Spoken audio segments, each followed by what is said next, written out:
Всем привет, ребят, с вами я, Димка Артист, и сегодня у нас очередная серия по Славуте. Очень давно у нас уже не выходило новых серий по Славуте. Сегодня будет такая, знаете, легенькая, лайтовенькая серия, где мы будем решать кое-какие косяки. Но, помимо всего прочего, так сказать, поговорим о каких-то больших и предстоящих делах по Славуте, которые нам предстоят чуть позже. В общем, дело в том, что последнее время я в основном, не в основном, а только езжу на Славуте, то есть постоянно с дома на работу, то есть на работу домой, на работу домой, домой на работу. К теще в Степановку вот недавно ездили на отдых, да. Буквально со Степановки приехали, срочно нужно было съездить в Донецк, с Донецка в Ростов, с Ростова вот только сейчас приехали домой, послезавтра едем в Крым тоже на несколько дней. Короче, постоянно ездим на Славуте, и, честно сказать, по ней за это все время вообще ничего не делалось. Просто заправляю и езжу. И то периодически 92-м, периодически 95-м мешаю, короче. Но лучше, конечно, 95-м заправлять. Вот. И за это время, естественно, машинка немножечко подустала. Вылезли косяки, очень много косяков. Вылезли более крупные проблемы, с которыми мы будем скоро заниматься. Опять-таки, основная работа будет происходить после того, как сейчас мы вернемся с Крыма. Скорее всего, видео с Крыма вы уже посмотрели, оно вышло наверняка раньше, чем вот это, которое вы сейчас смотрите про Славуту. Но, тем не менее, ожидает большая работа. Я очень сильно хочу заняться Славутой уже сейчас, но, к сожалению, нужна еще одна небольшая поездочка, чтобы решить все дела, все вопросы закрыть и уже заниматься, так сказать, ведрами. Не только Славутой, десяткой, 99-кой, но в том числе, в большей степени, очень сильно хочется заняться Славутой. Короче, братва, желаю всем приятного просмотра. Кто кушает, обязательно приятного аппетита. Мы начинаем, погнали! И начнем, ребят, пожалуй, знаете, с чего? С переднего правого колеса. Дело в том, что я уже устал рассказывать, что мы на Славуте очень быстро передвигаемся. Вот буквально вчера, когда мы возвращались с Ростова домой, чтобы вернуться до комендантского часа и до всего этого вообще, ну, побыстрее домой, потому что в Ростове съел шавуху, и у меня был запас, ограниченный запас времени, чтобы, ну, если обдрестаться, то уже дома.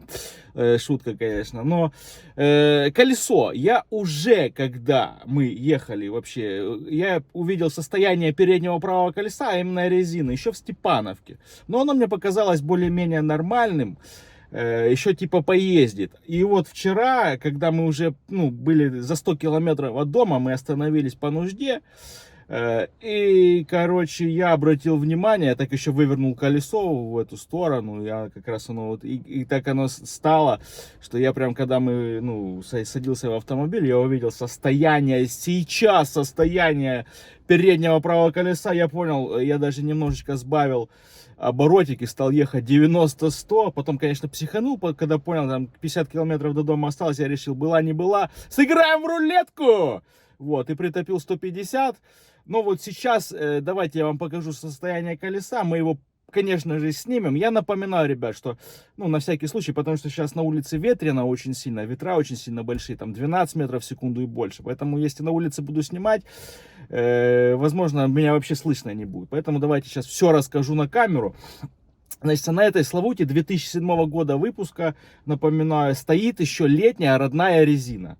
То есть вот это Росава BC11 или какая-то. Но по протектору я старался ездить так в этом сезоне, чтобы ее уже убить. Потому что по протектору такое ощущение, что можно еще на следующий год ее немножечко поэксплуатировать. Но хотелось уже, ну все уже как бы, ей хана, хочется ее добить. Вот. И везде на вот левом, ну, короче, на 3 колесах она вот в одинаковом состоянии, в одинаково еще на 1 сезон хватит. А вот передняя правая почему-то, ну, как бы почему, потому что там вот эти все разбалансировки, наверное, какие-то настройки, короче, я забыл, сходы-развалы, вся эта фигня сбитая, наверное, возможно, я не знаю. Но вот передняя правая кардинально немножечко отличается от всех остальных. И вот на нем есть один такой грешок, который вы сейчас увидите, от которого можно немножечко прихуеть. Вот как я прихуел. Давайте его снимем сейчас, это колесо. Поставим пока запаску. Вот. И дальше посмотрим. Ну, потому что, опять-таки, я хочу поменять эти колеса на вазовские. Поменять, поставить ваз-ходовку. Все никак у меня руки не доходят до этого. Я не собираюсь искать резину 155 на 70, чтобы ставить обратно сюда. как-то снова передвигаться на этих колесиках. Я хочу нормальные колеса, нормальные литые диски, чтобы Славута была на стиле. В общем, ну это позже, братва, это позже. Сейчас давайте хотя бы колесо снимем, посмотрим. Ну, сейчас вы увидите, короче, как Димка Артист гоняет. К сожалению, очень сильный ветер. Вот здесь видно Рассава BC11. Вот такое вот колесо, напоминаю, по протектору. Вот, видите, еще более-менее. Ну, конечно, уже пора менять. Вот, мы сейчас еще раз. Ай-яй-яй, меня слышно или не слышно? Мы говорим опять-таки о переднем правом. Смотрите, вот правая сторона счесана. И вот обратите внимание, вот это красота. Смотрите. К сожалению, сейчас не полная картина. Я просто хочу показать, что оно действительно сейчас на машине. То есть мы действительно, я, к сожалению, не могу вперед прокатиться, там десятка, чтобы колесо, ну, чтобы сюда, короче, перекатилось. Ну вот, оно на машине стоит. Это я не придумал, не поставил, это вот я так ездил. Это жесть. И вот сейчас мы его снимем, посмотрим полную картину. Но это, конечно, такое себе. Так никогда не делайте, ребята. Это все кино, так это самое. Я каскадер, все нормально. А вы так никогда не ездите. Так, ну вот я поддомкратил автомобиль. И вот сейчас отчетливо, даже очень видно, счесан передний край резины. Ну и вот этот вот основной момент, конечно, ну прям вот ужасная картина, я знаю. Сейчас мы это все, конечно, заменим. Ну вот, чтобы была ясность, вот сразу, смотрите, обращаем внимание на правое заднее колесо. И везде видим равномерный износ. Нету никаких проблем, никаких, ну, то есть равномерный износ. И давайте сразу же одним кадром ныряем на левую сторону.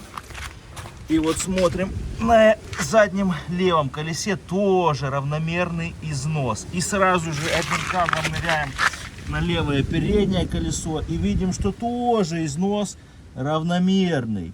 Почему же? Собственно, на правом переднем колесе такая дичь. Придется разобраться. Но прежде чем мы разберемся, давайте все-таки уберем это. Или еще поездим. А ну, братва, в комментариях курсаните. Может, еще рано снимать, может, еще можно поездить. Так я не буду снимать. В общем, снял колесо, и, если честно, жалею. Жалею, что снял. В принципе, можно было бы еще и поездить. Вот не знаю, еще ездить можно было на этом колесе. Я его снял. Вот обидно, жопа, надо было его не снимать. Ну ладно, уже снял и снял. Хрен с ним. Туда его откладываем. Теперь что по запаске? Наконец-то пришло время запаски. Обратите внимание, та же самая резина, то есть вот она полностью новая, новый протектор. Не часто она, видимо, стояла, но есть небольшой нюанс, тоже BC11, есть небольшой нюанс, я его даже не вижу сейчас, а вот он здесь. Вот, то есть она мало стояла, но вот такой вот нюанс здесь есть. И сразу говорю, да, это, к счастью, это не шишка, это латка, то есть наверняка у предыдущего владельца был какой-то боковой прокол, боковой порез. И он его заделал. То есть, если бы была шишка, я бы, конечно, не ставил на автомобиль. Хотя, кого я обманываю, конечно бы я поставил. Мне все равно, я каскадер. Ладно, но у нас не шишка, у нас сладко. Поэтому у нас полностью новое колесо. Но, к сожалению, вот сладкое. В любом случае, ставим его на машину. И пока запаска пусть немножечко поработает. Вот, ну а уже, в принципе, середина сентября, скоро, во-первых, на зиму переобуваться. То есть, в любом случае, вот эта вот резина, да, что на всех колесах, она здесь последний раз, то есть последний сезон. Вот, мы или переобуемся на зиму, помните, у нас новая Рассава на зиму, или же все-таки ВАЗ-ходовка, но опять-таки с нормальной зимней резиной. Все, ставим колесо на место и продолжаем заниматься другими моментами. Другие моменты касаются задницы автомобиля. Именно снова замок багажника. Ребята, я не помню, говорил, не говорил, показывал, не показывал, но я поставил родной уже давно, уже, наверное, может, года пол назад. Поставил родной славутовский замок багажника. Помните, я там колхозил ланосовский, потом он снова стал открываться, этот багажник. Потом я психанул, поставил славутовский родной. И, в принципе, вот полгода он работал, но буквально вот в какой-то из, там, не знаю, наверное, месяца пол назад он снова открылся в дороге на 130, открывается багажник. из-за херового качества нету возможности, нету вариантов купить нормального качества славутовский замок. Поэтому какой-то там вообще лютый Китай. И там язычок стерся банально. Он даже не сломался, он стерся. Но я покажу завтра, потому что сейчас машина там забита. Ну, для того, чтобы как бы полезть туда, надо ее разгрузить. А разгрузить мне надо не дома, а там в одном месте. Соответственно, уже перенесем это на завтра. Также нужно завтра немножечко разобраться с проводкой колонок, потому что в Телеграме мне человек тоже заметил, написал, что какой-то колхозинг там. Я просто в какой-то момент, не помню уже даже почему, что-то как-то с проводами, то ли я полку вырвал, ну, нужно было срочно, и то ли это, что-то как-то заморочился, потом просто на скрутке провода примотал, и все, надо там сделать все по фэншую, опять-таки увидите завтра. Ну и стандартные такие проблемы, вот, краник печки заклинил, это стандартные проблемы на Славуте. У меня первый раз, ну вот, заклинил кран печки, соответственно, тоже там с антифризом надо решить проблемы, потому что, братва, вот в каких-то сериях назад, помните, заливал хепу хороший, концентрат хепу залил, то есть потратился немножко, все по красоте сделал. Короче, он весь вылил, он, я не знаю, я его доливал, он все вытекал, выдавливало его, он весь вытек. Купил какой-то такой, знаете, антифриз, даже с каким-то названием, не помню, стал заливать, не уходит. Вот как залил, так и есть, то есть по уровню не уходит. Хепу доливал, уходит. Другой какой-то фуфлыжный налил антифриз, не уходит, держит уровень. Я понять не могу. Но хочу заморочиться системой охлаждения по фэншую на этом автомобиле. Хочу все-таки перейти на ланосовский термостат с 1.4, чтобы убрать вот эту лишнюю магистраль, там вот эти тройнички. Ну, опять-таки, это потом нырнем, покажу. Возможно, благодаря этому поставим аккум. У нас стоит 50-й, появится место, возможно, поставим аккум 60-й. И в связи с этим, возможно, мы гену какую-то помощнее поставим. Да, не вот тот родной, там, что ли, на 55 ампер, а возможно, какой-то в колхозе на 80 хотя бы ампер. Ну, короче, очень много дел, еще много чего не вспомнил.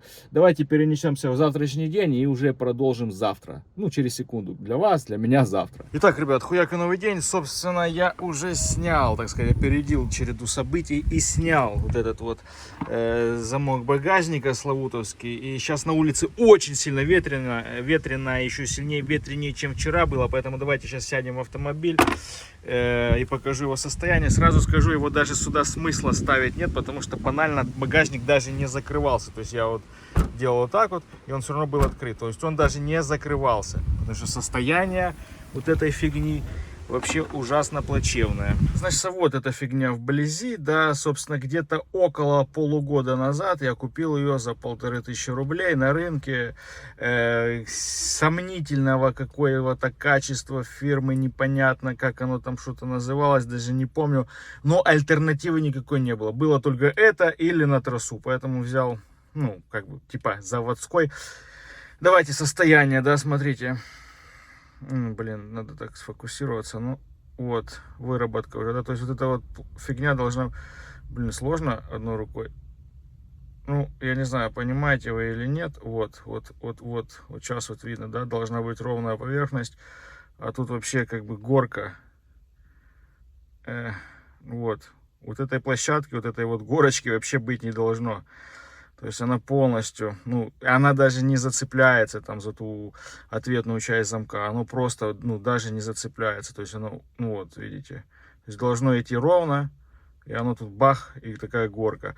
И плюс, если обратить внимание, вот, видны трещины. Вот с этой стороны, да, где мой ноготь, и вот с той стороны, с левой, тоже уже пошли, вот сейчас хорошо видно, пошли трещины. То есть, опять-таки, ну, ему там, если бы он не был слизан, он там скоро, вот этот язычок отломается. Поэтому, как бы, ну, кто-то скажет, конечно, попробую напильником доработать, но мне кажется, даже вровень, если вывести, ну, уже мало, так сказать, тела будет, чтобы оно вообще что-то там захватывало, что-то держало. Может, 50 километров еще проеду, но я этим заниматься не буду, ставить эту фигню обратно не имеет смысла, пока, мне сейчас нужно срочно ехать, уже буквально завтра, пока я на трассу, ребят, на трассу, хотя есть лайфхак, Кстати, что касаемо лайфхака, я не сразу, так сказать, о нем узнал, но вроде как рабочий, я пробовать не буду, сразу говорю, я на трассу уже привык, но если снять одну тягу, то багажник, грубо говоря, открываться не будет. Ну, на ходу, грубо говоря. То есть, для того, чтобы он открылся, нужно,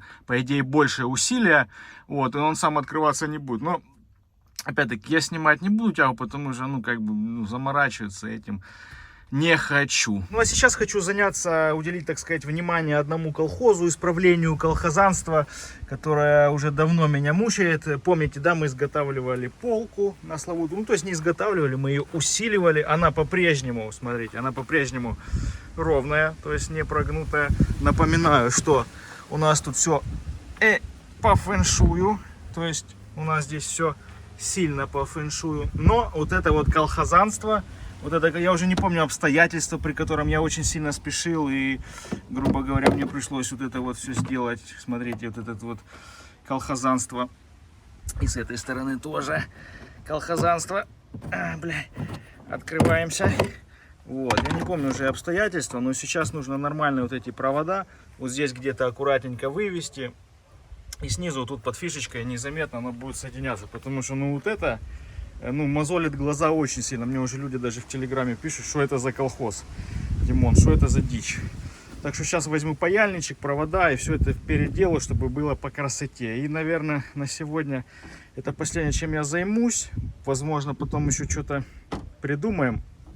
Но, скорее всего, будут кадры под музычку. Сейчас, как мы немножечко выбрались на несколько дней с женулькой. И я думаю, ролик еще продолжится, когда мы приедем домой. Итак, ребят, хуяк и новый день. Я вчера почему-то не подумал, честно сказать, сейчас решил, вот утро следующего дня, решил, почему же я вчера не купил замок багажника. Зачем вообще? Мне надо ехать в дорогу, где мне, скорее всего, придется неоднократно открывать багажник. Женулька будет брать чемодан в багажник, там какие-то вещи, поэтому в любом случае его придется открывать много раз. И все это как бы сопровождается тросом. Это, короче, максимально тупая идея. Помните, я когда-то говорил, если у вас есть проблема, но если у вас деньги, решить эту проблему, то у вас проблемы нету. Поэтому, братва, сейчас быстро летим, покупаем замок багажника на рынке, и какой есть, такой есть, ставим. Сколько он, месяц поработает, полгода, неважно. За это время мы решим с ним вопрос. Или с Ланоса опять будем что-то колхозить, или как-то что-то, может, с Калины, да. Но сейчас вот в дорогу буквально через 1,5 часа мы выезжаем. Я решил, что надо трос убрать, надо просто как бы... надо просто поставить вот этот обратно фуфлыжный родной замок. Поэтому еду покупать. Ну что, набор юного туриста. Смотрите, хлебушек, да. Чтобы не обосраться, а уже обосрался, туалетка. И, собственно, 1500 рублей новый замок багажника. Значит, эта часть стоит 1500 рублей, нижняя часть стоит 1200 рублей. То есть, смотрите, вот он новый, ровный. Вот такая вот площадка должна быть. Помните, какая на старом, да? Не знаю, хотя бы эту поездку выдержал, а там уже что-то будем думать. Потому что эти продавцы в одном месте уже не было. Говорит, все переходят на ланосовский вариант, замки с ланоса ставят. А второй человек, у которого я купил, говорит, что уже не возят. Уже привезли там чуть ли не последние 5 штук. И вот я там вовремя, так сказать, подошел. Так что надо что-то будет придумывать с замком. Ладно, быстро меняю и выезжаем. Ну что, хуяк, 2 минуты, и замочек уже на своем законном месте. Просто прикрутил, да и все. Даже особо ничего там не регулировал. Ничего не это, и смотрите эффект. Просто прямо сейчас. Ай, там же полка была, ё-моё. Опа, полочка. Кстати, по поводу полочки. Вчера вон все сделал, проводочки везде акустические. Аккуратненько. Ну, да, вот так вот они чуть-чуть. Ну, тут надо кое-что еще по длине чуть-чуть туда засунуть, чтобы прям было лишнее не висело. Но самое главное, что уже нет каких-то левых проводов, просто акустические провода. Значит, да, по багажнику. Вот просто берем, закрываем. Багажник закрыт. И самое главное, что вот он не ходит.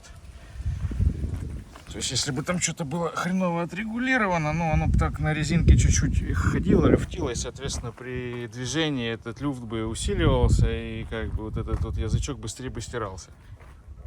Сейчас вот я нажимаю на машину, багажник прям вот, сидит отлично. Также и открывается, в принципе, хорошо.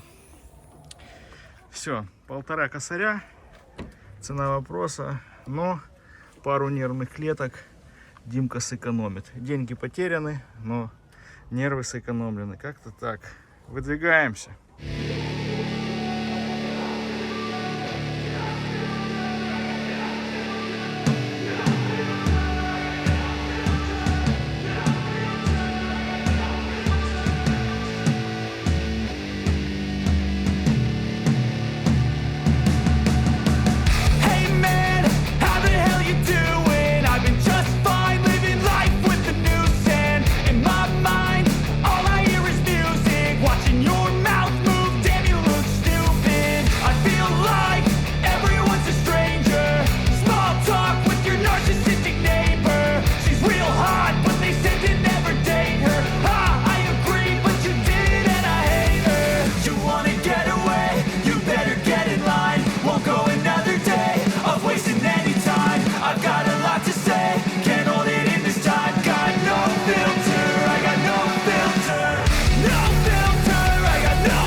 Итак, ребят, хуяк и новый день. Честно сказать, с момента предыдущих кадров прошло там, я даже боюсь представить, сколько, наверное, около месяца прошло. Мы уже и в Крыму были.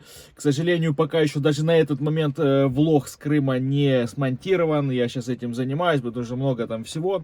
Вот, возможно, он раньше выйдет, чем это видео. Возможно, это видео раньше него выйдет. Ну, короче, и в Крыму были, и в Москве были, и где мы только на самом деле не были. Но вот сейчас вот, какое сегодня число, я уже забыл, какое-то там 13, по-моему, октября. И видите, по запотевшим окнам в Славуте, что, ну, уже настают такие, знаете, погодные условия, когда дожди, запотевание и все остальное. И самое время, конечно, надо было раньше заниматься Славутой. Я все оттягивал.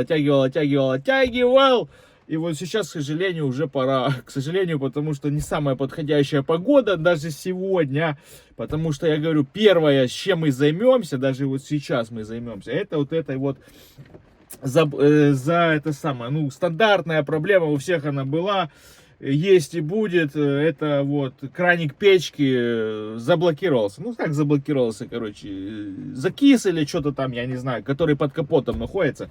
Теплый воздух не поставит, то есть максимум на середине стоит. Я все лето ездил, естественно, на холодном. Вот, и оно, короче, вообще в идеале там туда-сюда делать пару раз в месяц, чтобы как бы оно все циркулировало.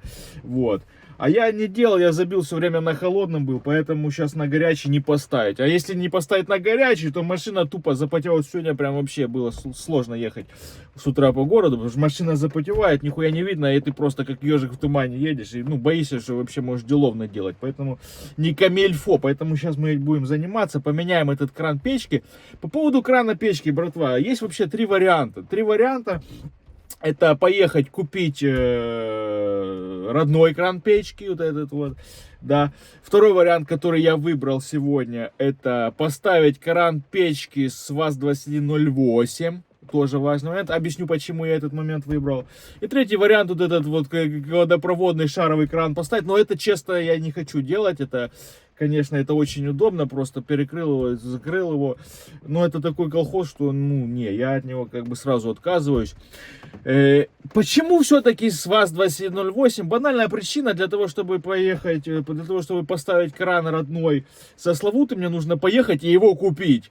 А восьмерочный у меня просто валялся, поэтому я решил, почему бы его не поставить, ведь по сути одна и та же фигня. Единственный момент, сразу курсую, что единственный момент, что будет наоборот работать, это финтеплюшка, короче. То есть там, где сейчас холодный воздух, там будет горячий переключаться. Где у нас горячий воздух, там будет холодный. Просто вот этот вот, как она хуйня это называется, кран отопителя с 2108 работает в обратную сторону. Ну, короче, противоположно будет. Ну, я думаю, вы поняли, да? Давайте сейчас я покажу, в каком он состоянии. Но он новенький. И что мы с ним сделаем? Подготовить его немножечко надо. И пойдем установим его. Постараемся, ничего не сливая, там тосол. По системе охлаждения будет, скорее всего, следующее видео. Потому что будем все-таки ставить термостат с Ланоса. Будем, увидите, короче. Там много чего будем делать. Вот.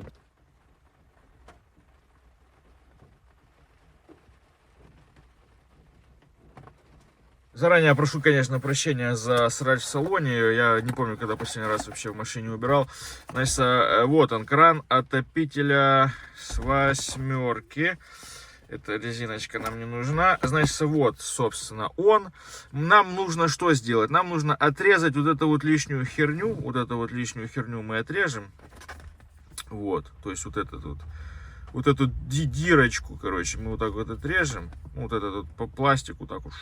Вот так вот, фух, и вот это лишнее отрежем нахрен и поставим под капот вместо, то, что у нас останется, поставим под капот вместо этого самого родного, короче, закисшего.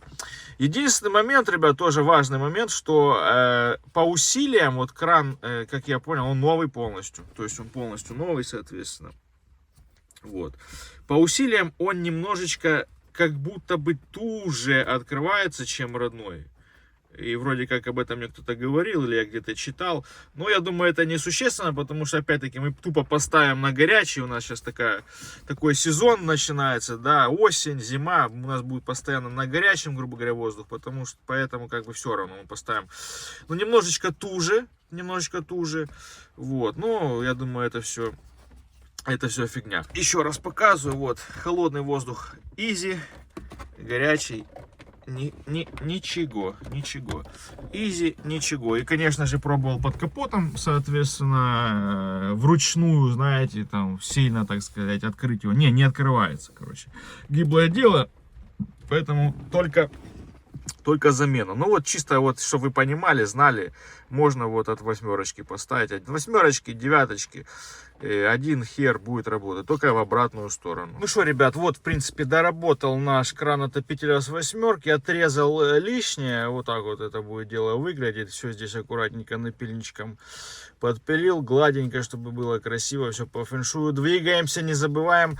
И вот эта фигня, я думаю, я ее не выкинул, я думаю, она где-то может пригодиться, как соединение там двух шлангов, двух патрубков, ну, типа, блин, в хозяйстве, как говорится, пригодится. Все, сейчас дождусь, пока закончится дождь, потому что, как бы, дождь идет весь день. И, надеюсь, в салоне хоть тепло станет, потому что сегодня, ну, вообще лютая фигня была. Подогрев, кстати, братва, опять пришло время подогрева сидений. Жена довольна просто вообще максимально с кайфом. Смотрите, какая пыль просто. Ну, я не знаю, я уже месяц с чем-то не убирал в салоне. Опа-па. Ну, короче, как-то так. Я уж не говорю про вот это все, блин, что летает. Тоже нюанс, смотрите, на само литье крана. То есть, смотрите, я не знаю, может герметиком пройтись по швам. Он, конечно, разборный, там есть резинка уплотнительная, все дела. Новый, но вот все равно не внушает доверия. Знаете, как вот какие-то щели. А и вот здесь вот литье прям, не здесь, а где-то вот здесь, вот смотрите, литье прям вот именно четкое, прям завод, прям что это за фирма, кстати, это кран отопителя фирмы АТ, вот, фирмы АТ, вот такая вот шляпа, короче, фирмы АТ. И да, я, может, кто-то не понял, почему я все-таки его ставлю, потому что он у меня был, и я за него не платил, я его никогда не покупал. Он шел с 99-й, которая сейчас как раз-таки финальная серия была с 99-й. То есть это мне на халяву, как бы валялось на халяву. Я решил, ну зачем буду покупать со Славутовской, если можно поставить с 8-очки.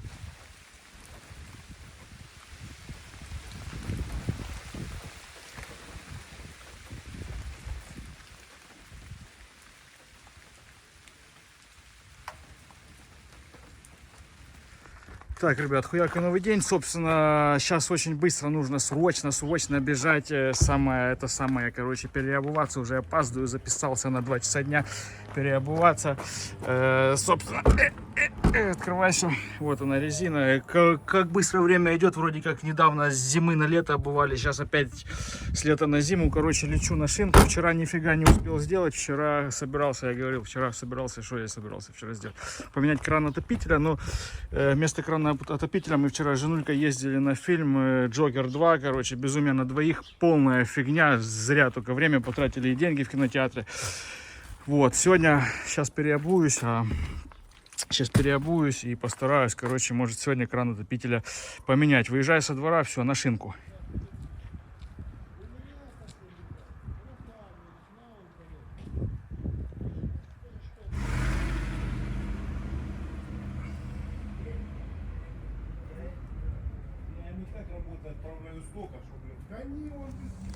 А точка на другой стороне. Точка внизу. Правильно? Нет, точка внизу. Есть где-то внутри, а он правильно, наоборот. А лучше перебдеть, да?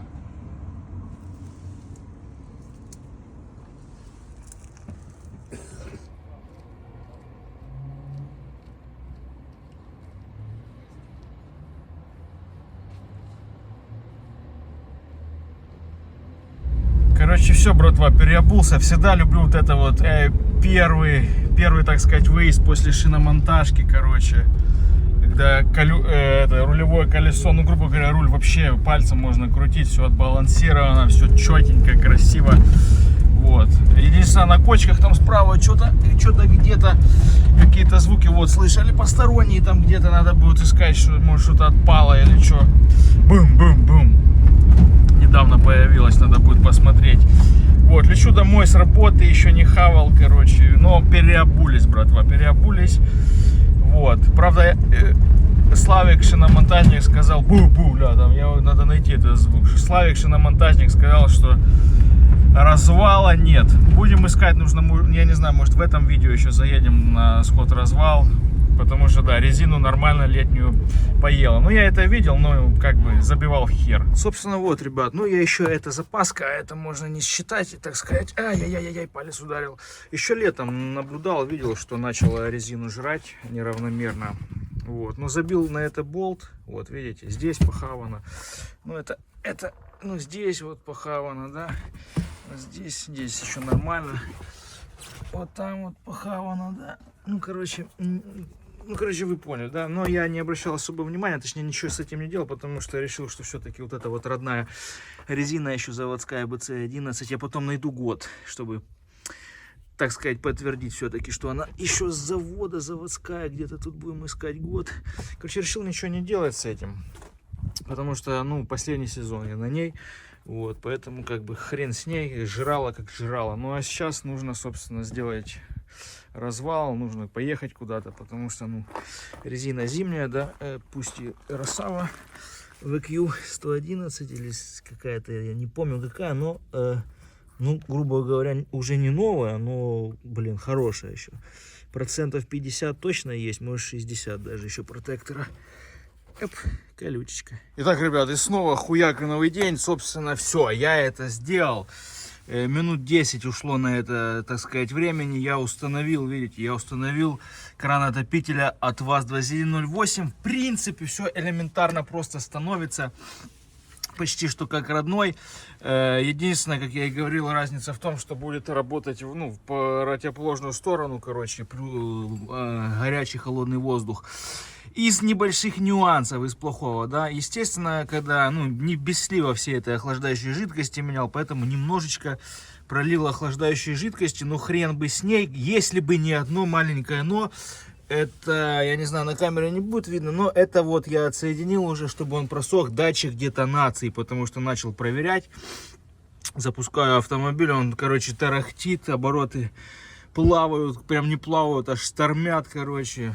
Ну, сразу понял, что залил датчик детонации. Сейчас его, как понять, что датчик детонации, отсоединил его, чтобы он просох, и машина вообще не запускается. Без датчика детонации, как вы знаете, машина не запускается, поэтому сейчас подожду, когда немножечко просохнет. Ну вот, еще раз показываю, вот все стало, то есть все просто в обратную сторону работает. Да, пока машинка, пока датчик просохнет, сейчас что? Да, вот, смотрите, хотел вот, и это мы сделаем обязательно в следующих сериях, возможно, даже в следующей, как я говорил, поставим термостат с Ланоса 1.4. То есть, смотрите, у нас вот, ну вот все знают, да, вот эта вот паутина, вот сколько здесь всего, вот она, родной термостат. Ну сколько здесь всего, и вот туда на флейту идет еще патрубок. Сколько здесь всего ненужного. Вместо этого всего мы установим, получается, у нас на блоке будет термостат. Один патрубок идти сюда вверх, и снизу будет на флейту идти второй патрубок. То есть термостат и два патрубка, и вот эта херня убирается. И несмотря на то, что у меня здесь, ну, как вы видите, ничего нигде не подтекает, даже не сопливит, все вот еще, ну, все родное, короче, все родное, еще вот блестящие хомуты, все четко. Тем не менее, я хочу это все убрать, потому что когда-то это все равно начнет сопливить, когда-то это все равно начнет пропускать, течь. И вот в тот момент, ну, как бы, в тот момент, у нас его не будет, этого момента, солнце вышло, что-то отсвечивать начало, короче. Опять-таки, это будет максимальный плюс. Плюс всего этого, это то, что машина на ланосовском термостате будет быстрее прогреваться, то, что надо зимой. Вот, как видите, аккумулятор в таком вот плачевном состоянии нужно подзарядить, залить, там, ну, короче, много всего. Нужно масло поменять, нужно воздушный фильтр поменять, очень много всего по машине нужно сделать. И сделаем это все в ближайшее время, потому что все лето я ее эксплуатировал.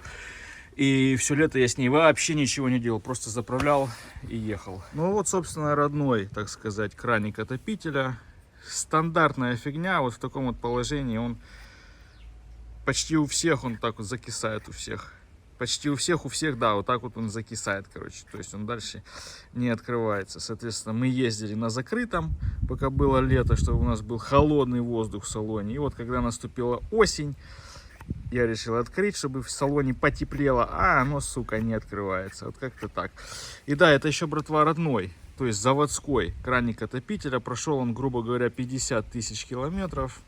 Оставлю его на память, потому что многие люди, я там смотрел на ютубе, многие люди там снимают всякие, короче, коротенькие видео, как бьют его молотком и все такое. Ну, типа, это смешно, наверное. Не знаю, но вот... я на память оставлю. Я сентиментальный человек. Ну, в общем, не супер-пупер просохло, но давайте запустим. Машина максимально грязная, конечно. Но давайте запустим. Автомобиль, видите, немножечко еще, точнее, слышите, еще немножечко там что-то плавают оборотики. Но не суть. В общем, кран отопителя установлен. Значит, что мы имеем? Мы имеем то, что вот сейчас у нас, ну, собственно, сейчас у нас как бы в стандартной фигне это у нас будет холодный воздух. Но если я сейчас включу эту фигню, то у нас, я уже прогрел просто машину, то, короче, очень горячий, братва, очень горячий воздух. Я уже даже не помню, когда последний раз чувствовал этот горячий воздух. А вот если здесь вот так вот мы сделаем, то, естественно, в стандартном положении это будет горячий воздух. Но сейчас у нас с краном отопителя от восьмерки здесь холодный воздух. То есть, грубо говоря, с краном отопителя от восьмерки, повторяю, все наоборот. Но это не суть важно, вообще пофиг. Мы же ориентируемся не на вот эту красную фигню, когда включаем, а на то, где у нас горячий, где у нас холодный. Просто достаточно запомнить, достаточно рукой попробовать, что здесь у нас холодный, а сейчас у нас будет кипяток. И да, кстати, я там, по-моему, раньше говорил, что будет сложно, точнее, туго переключаться. Да не, нормально все пальцем, как и со стандартным, все переключается. Короче, теперь, ребята, теперь у нас есть по утрам горячий воздух, машина будет нормально распотеваться.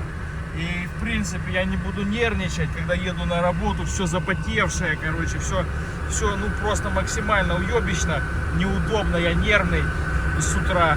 А сейчас все будет четко, машинка распотелась, хотя бы лобовое распотелось, да и поехали, все. Фэншуй, просто голимый фэншуй.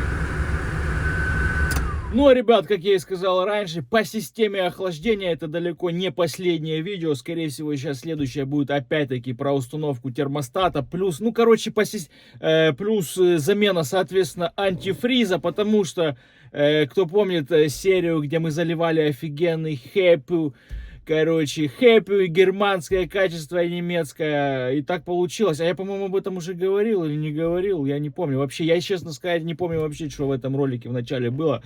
Хепу, который просто из всех, короче, там сопливит флейта, точнее, прокладка флейты, и там, короче, вся эта хепа вылилась. Но суть в том, что когда залил какой-то дешманский другой антифриз, а не хепу, на который раскошеливался, он не вытекает, он просто держит уровень, а хепу уровень не держала, оно просто вытекло нахрен, и все. Я не понимаю, почему так. Ну, короче, термостат, антифриз и все остальное, масло, фильтра, короче, все это будем менять.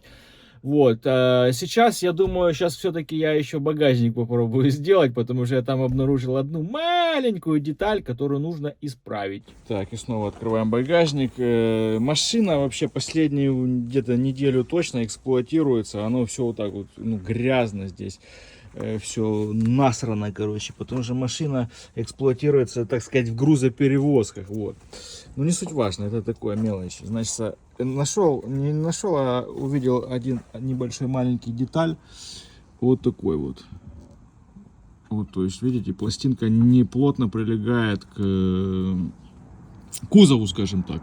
А почему? Потому что на камере не будет видно, скорее всего, но выпирает часть вот этой вот, блядь, вот этой вот пружинки. То есть она какая-то длинная. Сейчас вот вы видите, вот этот усик пружинки вот сюда заходит.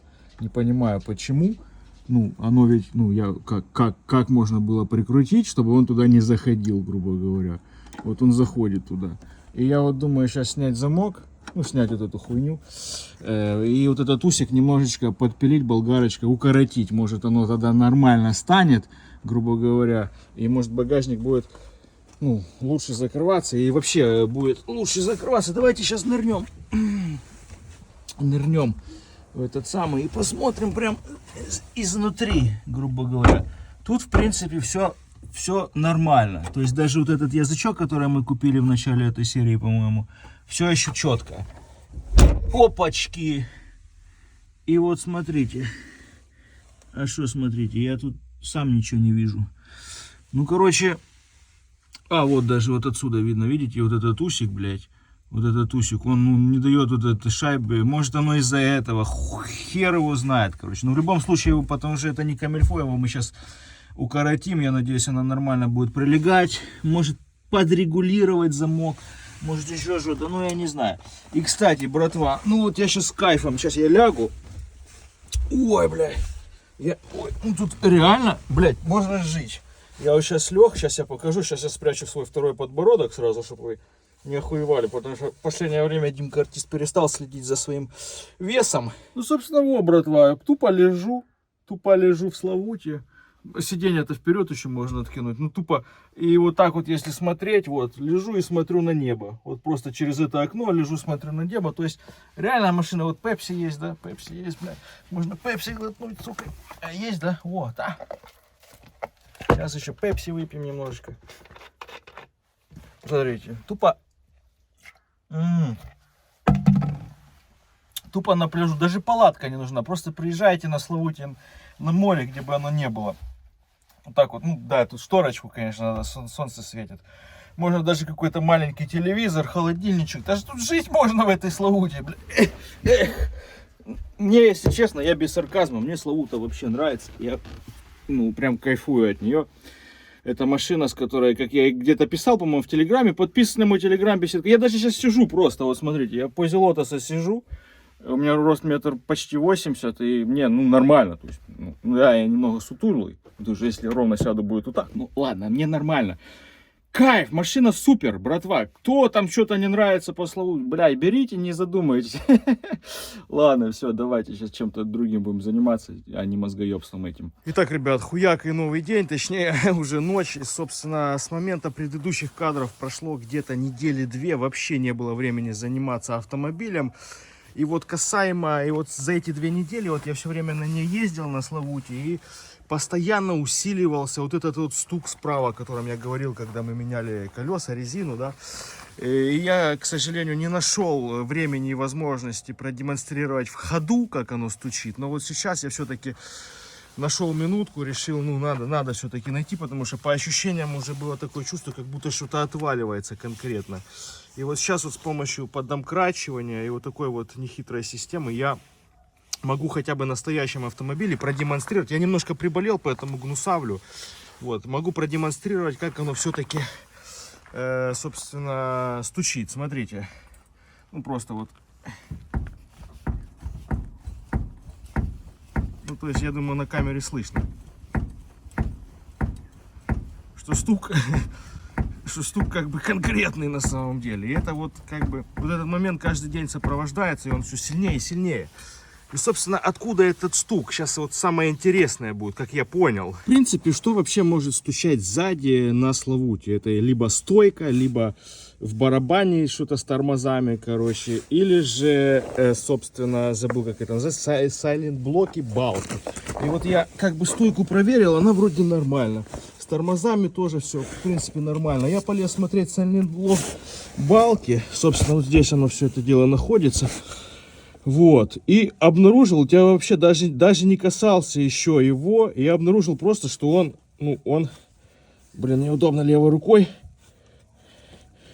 Ну, короче, визуально даже видно, он просто откручен, ребята, он просто откручен. То есть мне сейчас неудобно левой рукой, вот, он просто, все это дело откручено. Вот это даже потому как гровер ходит, да, чтобы вы понимали, оно откручено. Я не знаю, то ли от вибрации открутилось, то ли от чего, но оно откручено. Значит, я в любом случае поменяю сайлент-блоки, балки, просто сейчас ночью у меня нету запасных, и как бы надо будет их купить. Вот, я сейчас попробую банально хотя бы закрутить.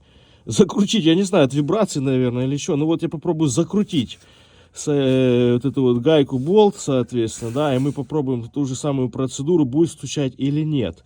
Вот, если стук пройдет, то хорошо, но я куплю уже запасные новые сайлент-блоки, чтобы при удобной следующей ситуации, при удобном следующем моменте, когда будет немножко больше времени, их заменить. Но я не ожидал такого, то есть я думал, что, я был уверен уже, что здесь проблема, но я не ожидал, что тут просто будет все это дело раскручено. Я не знаю почему, от вибрации, наверное, я хуй знает, была у кого-то такая ситуация или нет, но вот у меня как-то так. Короче, ребят, затянул я гайку, собственно. И сейчас попробуем провести ту же процедуру, собственно, поддомкратим машину и попробуем. Короче, ребят, нихуя этот звук не ушел на самом деле. Мне вообще, если честно сказать, нихуя непонятно. Может, я что-то не так проверяю или что, потому что, с левой стороны стука не было. Вот сколько я езжу, с левой стороны стуков не наблюдалось. Но вот я сейчас проверяю, опять стуки. Я решил пойти еще немножечко дальше и проверить данную, так сказать, методику на свои десятки. И, собственно, все я делаю правильно, потому что вот, то же самое я делаю на десятке. Никаких стуков посторонних нету, все четко. Значит, делаем вывод какой? Правильно, что у нас, короче, немножечко по бороде пошла задняя подвеска на Славуте. Значит, нам нужно в любом случае прикупить сайлент-блоки, балки. Нам нужно как минимум снять стойки, посмотреть их состояние. Хотя, я думаю, не в стойках дело, скорее всего, опять-таки в сайлент-блоках самих стоек. Потому что, немножечко вот так вот, если видно, они немного рассохлись. И, возможно, они тоже уже пиздец, им. Поэтому как-то так, ребят.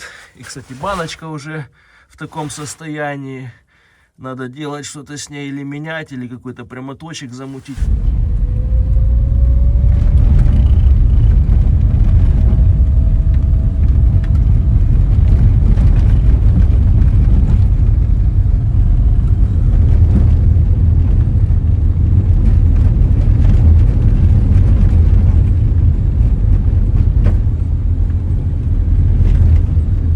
до этого были утренние кадры, где я ехал на работу. И почему я их снимал? Потому что пропал стук. Да, пропал стук, собственно, перестало стучать, как стучало в салоне. Я очень сильно жалею о том, что я не снял, как оно стучало, чтобы вы понимали всю эту, сука, проблему, весь этот звук. Вот, но сейчас я еду по той же раздолбанной дороге, что и 2 недели до этого. Я с той же скоростью, короче, на тех же кочках. И вот, ну, ничего не стучит. Еще раз специально снимаю то место, так сказать, тот очаг, то место, откуда издавался этот звук. Вот, стуканье. Но сейчас там, ну, ничего не стучит, а то, что вам кажется, что там стучит или что-то, короче, происходит, это просто как бы, ну, в салоне всякий хлам. Короче, ребят, вышло так, что всего лишь пришлось закрутить. Я не знаю, почему открутилось оно, но всего лишь пришлось закрутить вот этот вот болт, который всовывается в сайлент-блок задней балки, да, и закручивается. Всего лишь мы его закрутили, и стуки прекратились. Почему он открутился? От вибрации или от чего-то? Может, кто-то, пока я на работе работаю, на парковке, мне его открутил. Я не знаю, почему он открутился. Если у кого-то такое было, обязательно напишите в комментариях. Вот, но стук пропал, всего лишь пришлось его закрутить. Но, как я сказал, я просто уже второй раз, получается, это видео заканчиваю. Но все равно мы купим задние сайлент-блоки, поменяем вот эти задние сайлент-блоки задней балки. Также, как я понял, меняются сайлент-блоки на стойках. Тоже купим их, поменяем на стойках. Короче, несмотря на то, в каком оно там состоянии, но я думаю, все-таки пробег уже там 50 с чем-то тысяч. Возможно, как-то, ну, все равно резина, вы видели, она немножечко потрескалась уже там и все такое. Поэтому почему бы не поставить новые, этим мы займемся уже в следующих видео. Все, стук пропал, я, если честно, счастлив, потому что мне казалось, это настолько был уебищный, настолько страшный звук, это настолько был страшный стук, что мне казалось, что просто или колесо, ну, знаете, отпадет, или может что-то там, вообще балка, ну, я не знаю, такого, я понимаю, что я еду почти на новой машине, но стук нездоровый был, и вот он был всего лишь из-за того, что почему-то открутился болт задней балки, ой, блядь, сайлент-блока задней балки. Короче, все, братва, до новых встреч в новых сериях, дальше больше. Обязательно подписывайтесь на канал, подпишите канал подпиской, обязательно лайк, обязательно комментарий, это очень важно, не забывайте, что в закрепленном комментарии ссылочка на мой телеграм беседка артиста, где выходит вся закадровая жизнь, которая выходит раньше, чем на ютубе. Все, братва, до новых встреч в новых сериях еще раз. И по старой схеме лови, бля!